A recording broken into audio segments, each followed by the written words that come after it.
খাগড়াছড়িতে গৃহবধূ এক নারীকে ধর্ষণের ঘটনায় খাগড়াছড়িতে বিক্ষোভ। খাগড়াছড়ি প্রতিনিধির পাঠানো তথ্য ও ভিডিও চিত্রে দেখুন বিস্তারিত। খাগড়াছড়ি জেলার মহালছড়ি উপজেলার মাইতছড়ি ইউনিয়নের জামতলা গ্রামে এক পাহাড়ি নারীকে ধর্ষণের চেষ্টার অভিযোগ উঠেছে। পুলিশ ও স্থানীয় সূত্রে জানা গেছে, অভিযুক্ত ব্যক্তি মোহাম্মদ আনিসুর রহমান গত বৃহস্পতিবার রাত ৯টার দিকে ওই নারীকে তার ২ শিশু সন্তানের সামনে ধর্ষণের চেষ্টা করেন বলে অভিযোগ পাওয়া গেছে।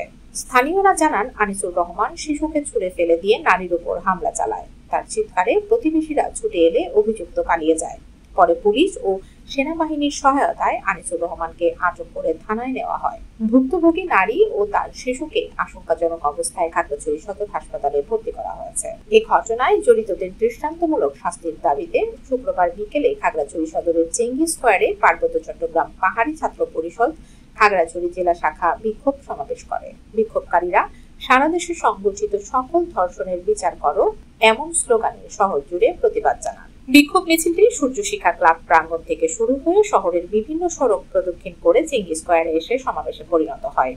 সমাবেশে সভাপতিত্ব করেন পাহাড়ি ছাত্র পরিষদের খাগড়াছড়ি জেলা শাখার সভাপতি মৃণাল চাকমা। এতে বক্তব্য দেন সংগঠনের কেন্দ্রীয় সাংগঠনিক সম্পাদক মনতোষ ত্রিপুরা, খাগড়াছড়ি সরকারি কলেজ শাখার সভাপতি ধনঞ্জয় ত্রিপুরা সহ অন্যান্য নেতৃবৃন্দ।